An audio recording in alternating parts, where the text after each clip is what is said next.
Hello, friends, and welcome to our course about graph algorithms unleashed in Godot. I'm James, and I'm thrilled to be your guide in this course. So, we're going to start off our learning with the introduction of graph algorithms.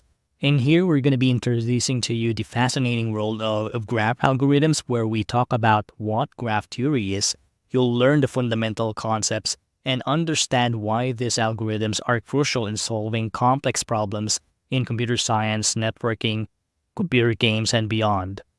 After that, we're going to shift our focus to traversal and analysis techniques, where we explore various methods such as the depth first search and breadth first search, including the Kruskal algorithm and the Prim algorithm, which are essential for navigating and analyzing graph structure efficiently.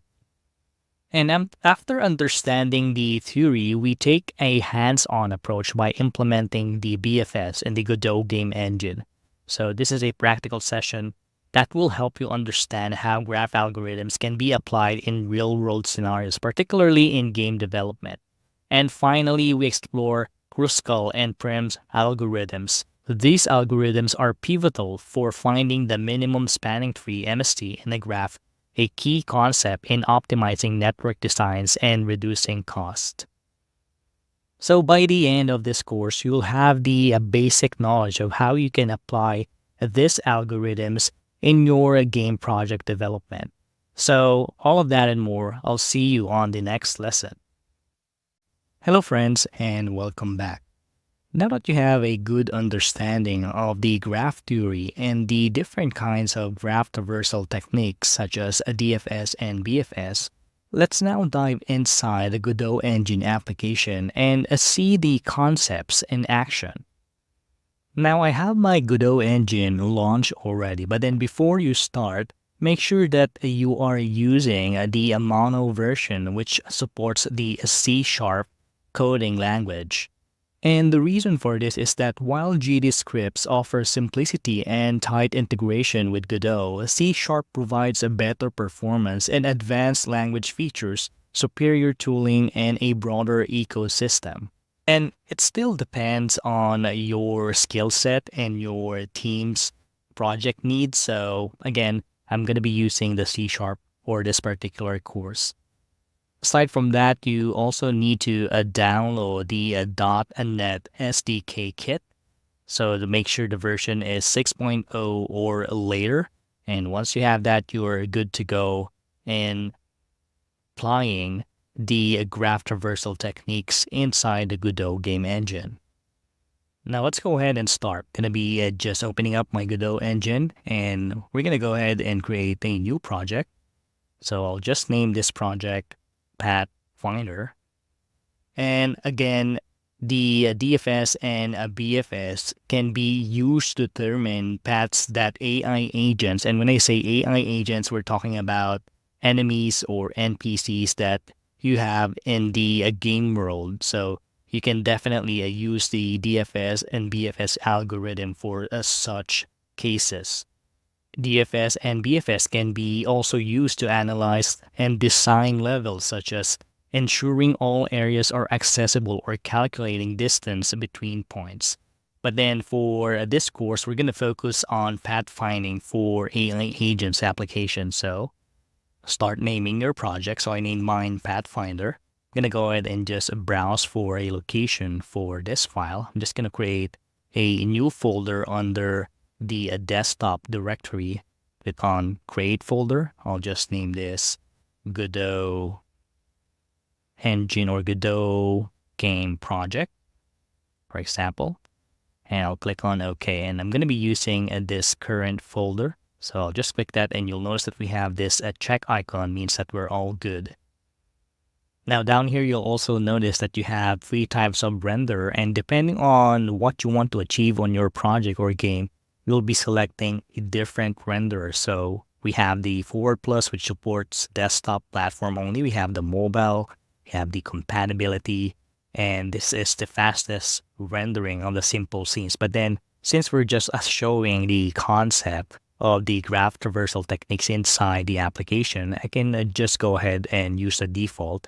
I'm going to go ahead and click on create and edit. And at that point, the Godot engine application launches again. So I'm just gonna go ahead and wait for it to launch, and then I'll be putting that or dragging that on my screen again. So just go ahead and drag this in here.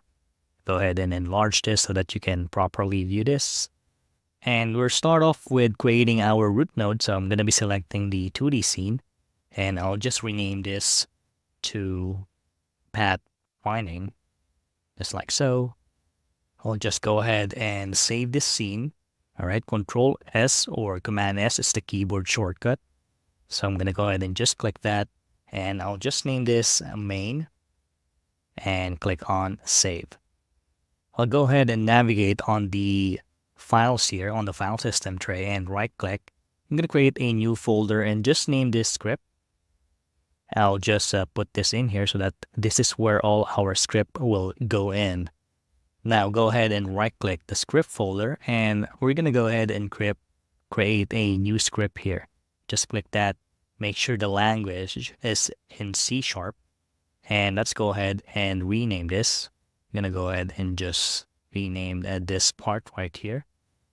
Just type Pathfinding and click on create. Now we need to make sure that our script here is attached to our root node. So what we're going to do is go to the right panel here on the inspector tab, and down here you can see we have the script. Click on the drop down and just click on load. I'm going to go inside the script folder and just select our pathfinding.cs, which is this script that we have created earlier. So now it is attached on our root node. Now with that out of the way, let's go ahead and start our coding. You'll notice that we have this default setup coding. And just so that you can check if the scripting is working, you can go ahead and just put on a simple script here. I'm gonna go ahead and type gd.script and just type in ready. At this point, I'm gonna go ahead and just click on play. Actually, we need to also select the main scene. So I'm gonna go ahead and select the main.tscn, and then under the project settings, go on to the run tab or section, but then you won't see anything unless you click on advanced settings. In here, we're going to be choosing our main scene. So go ahead and click this and choose our main DSCN. I'm going to go ahead and close that and run our scene here. So we'll go ahead and check if our script is working. So when we run this, we should be able to see the ready, but we have some problem here. I'm going to go ahead and check this out. So it says here that we have a problem in line number 9, which is this one right here. So we have to go ahead and debug this. But then I can already see what's going on here. And it's just a simple error that we need to address. Now, when you're working inside the Godot coding environment, you always need to add the column or the semicolon. So at this point, if I run this again, it should work fine. So let's just give it a few seconds. And once it finishes, it should be able to run that script. And it does it. So let me go ahead and just check what's going on here. And the problem is that since we are using C# for the language, we need to just simply change this to print. I'm gonna go ahead and run that once again. And just give it a few seconds. And that should run our print output.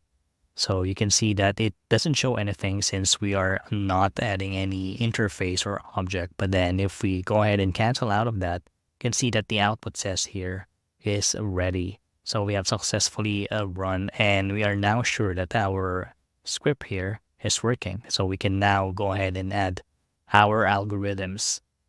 Now we're just going to delete a couple of things here. So if you want to put a comment, the way you put it is by putting on // but then I don't need that.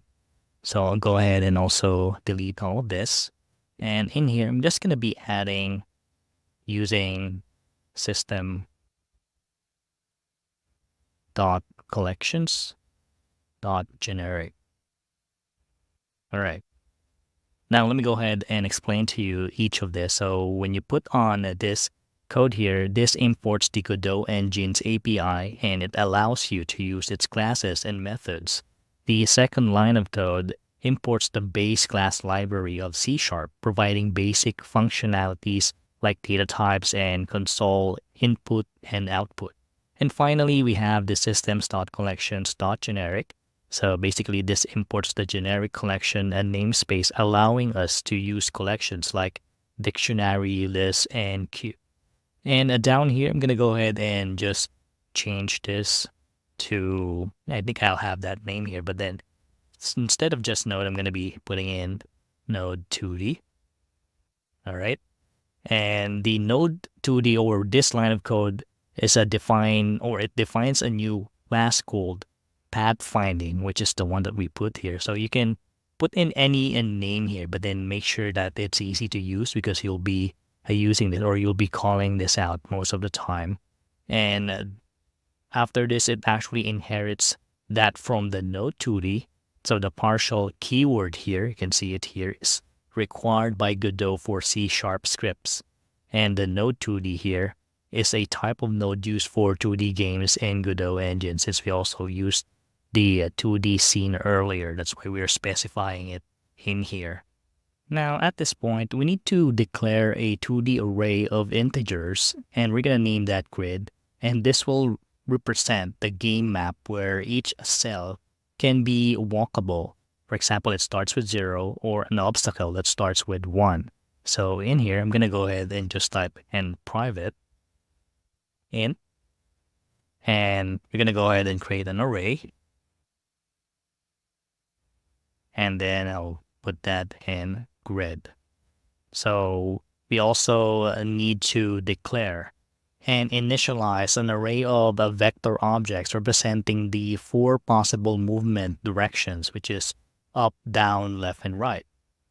So down here, I'm just gonna go ahead and type in private, and I'll type in vector 2.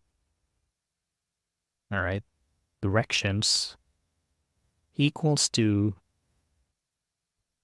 vector 2 dot vector 2 dot down vector 2 dot left and vector 2 dot right. All right, so we have specified our 4 directions there. And again, of course, don't forget the semicolon on the end here. Let me just go ahead and just tidy this up so that we can easily view this. All right, just like so. Now, still inside our public partial class pathfinding, we need to create another method. So I'm going to go ahead and just press enter on this one. And in here, I'm going to go ahead and just type in public override void score ready. And then inside here, we're going to put on our script. So basically, this method is called when the node is added to the scene, which is a good place to initialize your variables and set up your game logic. Now, we need to put in our script so that we initialize the grid with a 5x5 array. So the 0 will represent walkable cells and the 1 represents obstacle. So inside this method, I'm just going to type in grid equals uint, and we're going to go ahead and put the array here. All right, just like so. And inside the array, we're going to create our objects. So I'll just type in 0, 0, and then we're going to go ahead and put 1. Actually, to save time, I'm just going to go ahead and copy and paste my 5x5 grid here. All right, just like so. And again, the 0 represents the walkable path, wherein the 1 represents our obstacle. So you can change the order if you want to, but then if you want to follow along, just copy what I did here. Anyways, I'll be putting on the codes or the scripts on the resource folder, so feel free to use them and follow along on this video. Now, what we're going to do next is create our BFS method. So in here, I'm just going to type in list And I'm going to specify or call out vector2 path equals to BFS. And we're going to go ahead and create a new vector2 0, 0. And in here, I'm going to type in comma new vector 2 4 and 4. All right. Now we want to check each of the grid here, and with that we're going to be using for each. And I'm just going to type in vector2 step and path. Down here I'm going to say gd dot print, so we want to print on the steps so we can check if we have really implemented the BFS method in the Godot applications. I type in step, just like so. And again, don't forget the semicolon, really important.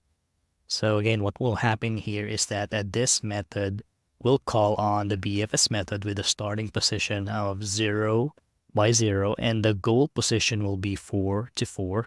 So the method returns a list of a vector 2 representing the path from the start to the goal. And with the for each condition here, it will iterate over each step in the path and prints it out to the console. But we haven't defined our BFS method yet. So on the next lesson, we'll go ahead and create our private method which defines the BFS method, which finds the shortest path from the start to the goal.